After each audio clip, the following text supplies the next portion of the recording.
sentem que não é somente um direcionamento protocolar, mas eles se sentiram inspirados em rezar como Jesus rezava. Daí o pedido que está presente no Evangelho de Lucas, também no Evangelho de Mateus, também no Evangelho de São João: Senhor, ensina-nos a rezar. E aí, este pedido é uma resposta. O que é que nós somos, igreja? Por que é que participamos da comunidade de fé? Por que acorremos dia a dia na vida paroquial, de modo especial aos domingos? Por que participamos da missa, das atividades tantas de uma comunidade? Para que juntos peçamos ao Senhor que Ele nos ensine a rezar e que possamos rezar como convém, não simplesmente como chega na minha ideia ou segundo a minha vontade. Já de início é oportuno lembrar que rezar ou orar são palavras que trazem consigo acepções iguais. Embora no decurso do tempo, rezar é mais de recitar uma fórmula pronta e orar é mais no sentido da sua liberdade de expressão, de diálogo. Mas ambas trazem consigo a mesma perspectiva. Rezar é um diálogo de quem fala, de quem ouve, e de quem fala e de quem também deve ouvir. E aí a vida eclesial é uma vida de ensino, de oração. Mas, padre, às vezes eu encontro dificuldades, às vezes eu encontro situações que não me animam a rezar, a orar. Às vezes eu não encontro o estímulo, mas precisamos perseverar, porque também oração nos leva a perseverar. E cada um, segundo o seu estado de vida, casado, solteiro, namorando, padre, religioso, religiosa, quem tem uma atividade, quem não tem uma atividade na vida paroquial, todos nós devemos buscar este crescimento espiritual e fazer a oração. E como eu disse, diálogo. E aí é preciso que nós nos reportemos ao livro do Gênesis, que desde o domingo passado nós estamos lendo, e temos ali a figura de Abraão. No domingo passado, os 3 seres divinos foram acolhidos por Abraão e Sara em sua tenda, e eles disseram que estavam indo para Sodoma e Gomorra, como de fato nós estamos lendo hoje.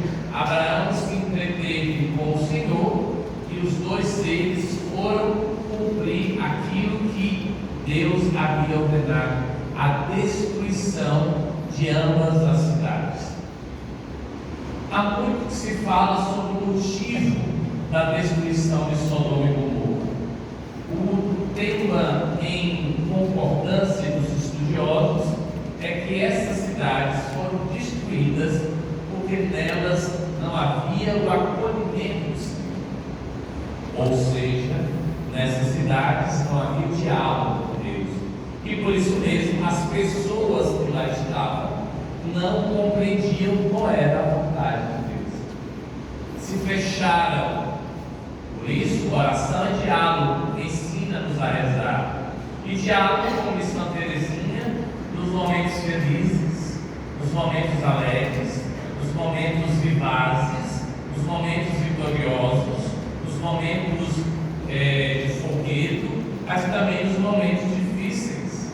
É muito fácil rezar no momento alegre, mas na verdade, em ambas as situações, facilmente somos levados pela distração, que às vezes somos vitoriosos e nos esquecemos de agradecer. E aí vem o ditado popular: quando não é pelo amor, é pela dor. Mas há também quem vive dores, situações difíceis, problemas, adversidades, e não consegue, como diz o salmista, levantar-se e pedir a Deus, suplicar a Ele, rogar ao Senhor, fazer o mistério da intercessão que nós ouvimos na primeira leitura. Abraão, ele apresenta uma série de hipóteses, cheio de dedos, assim com receio, com temor, de estar desagradando a Deus, e pergunta: mas se houver naquela cidade, em meio aos ímpios, justos, o Senhor destruirá? Ele diz que não. Só que na verdade o que acontece?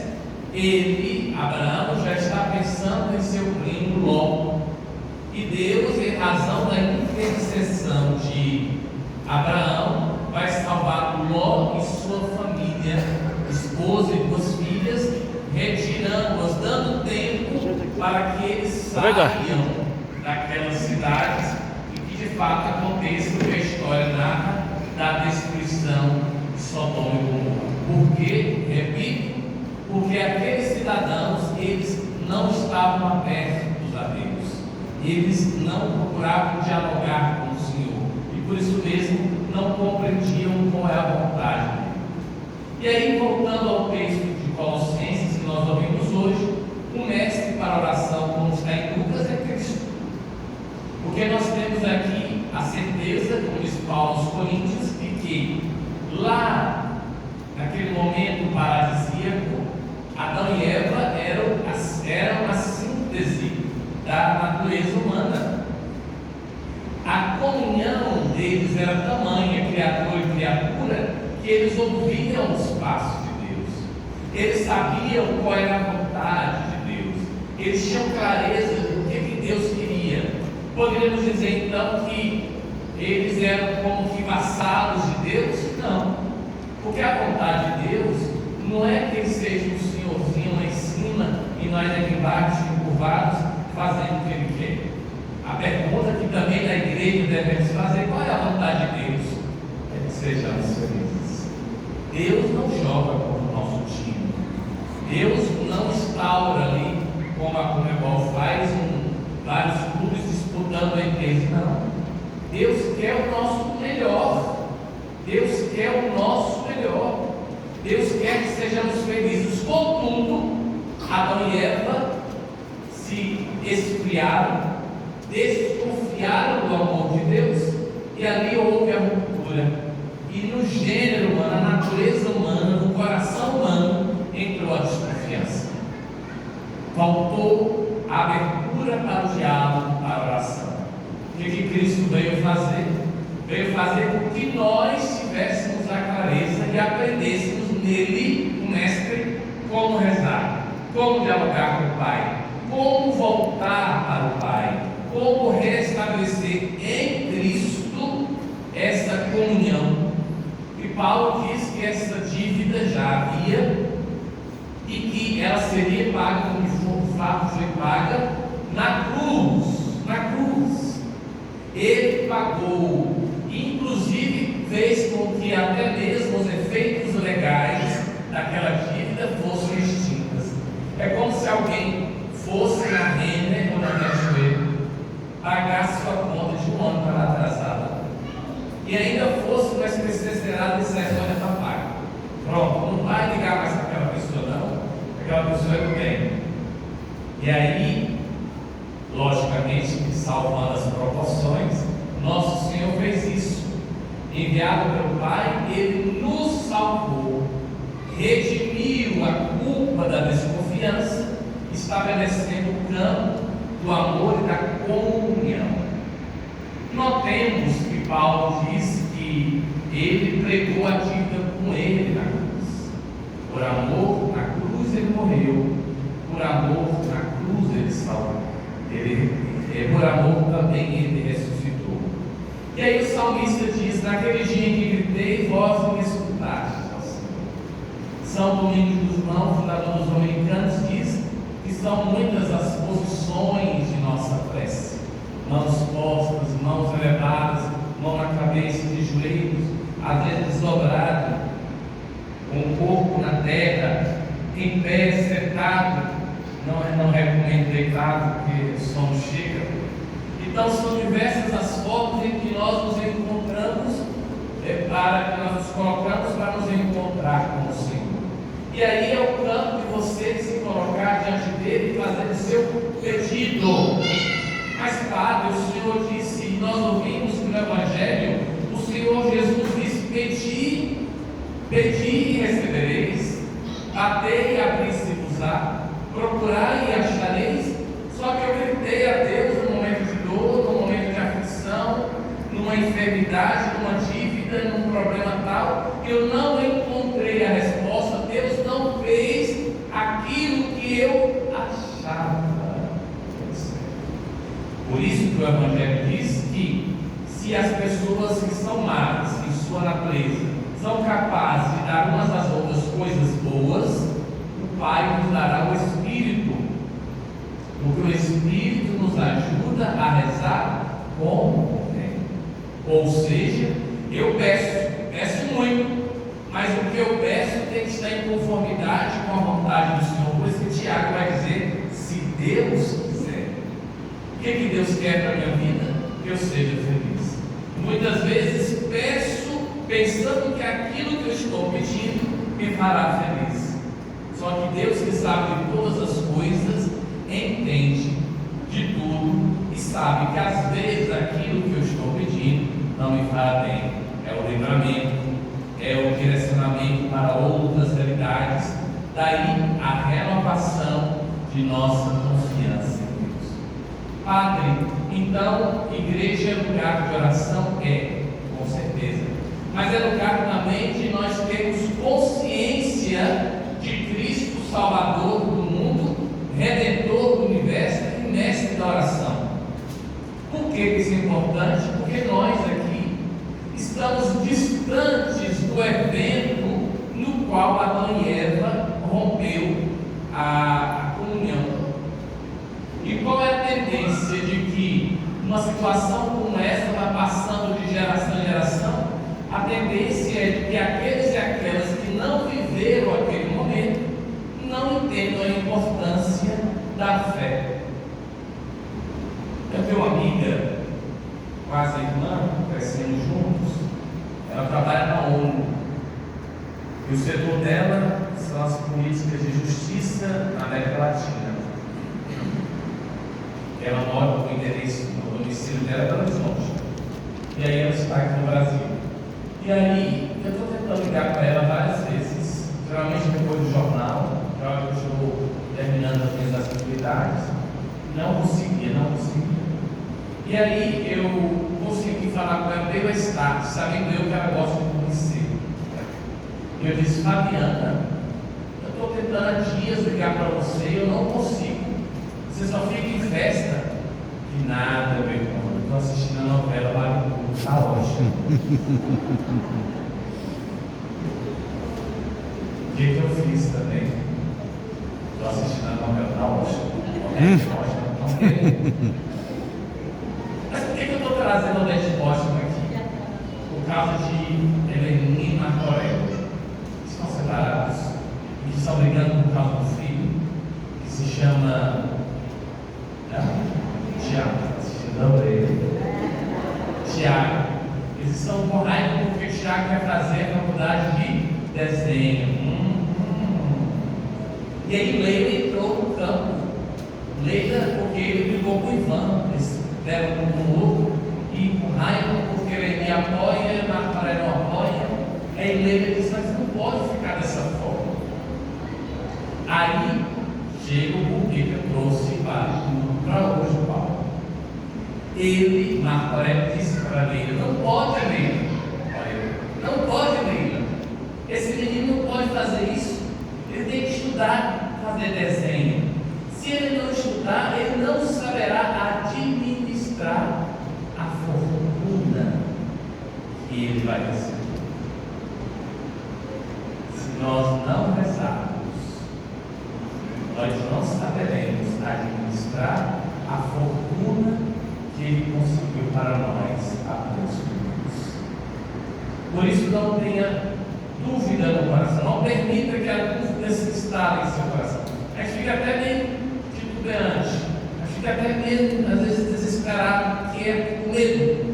É normal, mas não permita que isso se instale no seu coração. Se nós somos capazes de dar uns aos outros coisas boas, muito mais o Pai do céu te dará o melhor do que ele quer te oferecer. Não tenha dúvida. O Pai do céu te dará amor. Ele ouvirá os seus gritos. Ele enxugará as suas lágrimas. Ele te amparará quando você estiver se sentindo em queda. Ele será sua luz quando as trevas tentarem te dominar.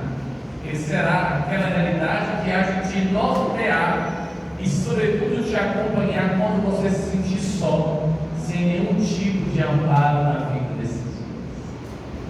É para isso que aqui estamos, para dizermos juntos ao Senhor: Senhor, ensina-nos a rezar. Louvado seja nosso Senhor Jesus Cristo, para sempre ser louvado. E com a igreja nós então professamos nossa fé. Creio em Deus Pai Todo-Poderoso, Criador do céu e da terra, em Jesus Cristo, seu único Filho, nosso Senhor, veio concebido no poder do Espírito Santo, nasceu da Virgem Maria, obedeceu sob Pôncio Pilatos, foi crucificado, morto e sepultado, desceu à mansão dos mortos, ressuscitou ao terceiro dia, subiu aos céus, está sentado à direita de Deus Pai Todo-Poderoso, onde há de vir julgar os vivos e os mortos. Creio no Espírito Santo, Santa Igreja Católica, na comunhão dos santos, remissão dos pecados, ressurreição da carne, na vida eterna. Amém.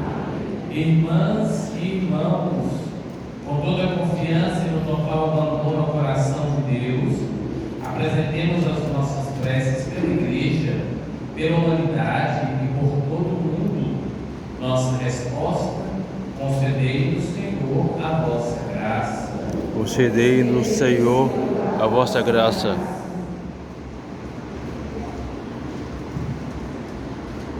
Pela Santa Igreja de Deus, comunidade dos seguidores de Jesus Cristo, para que viva sempre sua fidelidade missionária, revelando ao mundo o rosto amoroso do nosso Pai do céu, rezemos ao Senhor. Concedei-nos, Senhor, a vossa graça. Pelos grupos que se dedicam à prática e ao ensino da oração madura e consistente como forma de espiritualidade e estilo de vida, para que alcance o coração dos jovens, dos adolescentes e de todas as pessoas que estão em busca de sentido de vida, rezemos ao Senhor. Concedei-nos, Senhor, a vossa graça. Pelos avós e pelas pessoas idosas, cujo dia celebramos para que seu testemunho de vida e suas vivas esperanças inspirem e iluminem as novas gerações, rezemos ao Senhor. Concedei-nos, Senhor, a vossa graça. Por nossa comunidade de fé, que hoje celebra o mistério pascal, para que redescobramos na liturgia as fontes de oração e da espiritualidade enraizadas na vida de Jesus Cristo, morto e ressuscitado, rezemos ao Senhor. Concedei-nos, Senhor, a vossa graça. Embora nossa irmã quer ser dizimista para valer, já tenha rezado a oração, mas 3 slides, vamos rezar novamente a oração do dizimista juntos, nessa oração agradecendo àqueles e aquelas que somos dizimistas e fazendo o convite àquele e aquela que pode, deve fazer parte dessa nossa família. Então rezemos. Oração dizimista. Sei que eu seja um dizimista consciente, que cada dízimo que receber, que devolver seja verdadeiro agradecimento e reconhecimento da tua bondade para comigo. Sei que tudo que tenho de bom vem de ti, paz, saúde, prosperidade e bênção. Ajudai-nos a devolver com liberalidade e com justiça, em todo egoísmo, meu coração. Possa amar cada vez mais os meus irmãos. Eu seja instrumento de paz e união em tuas mãos. Que o dízimo seja um ato louvo a Ti, Senhor, e a Tua Igreja. Amém. Amém.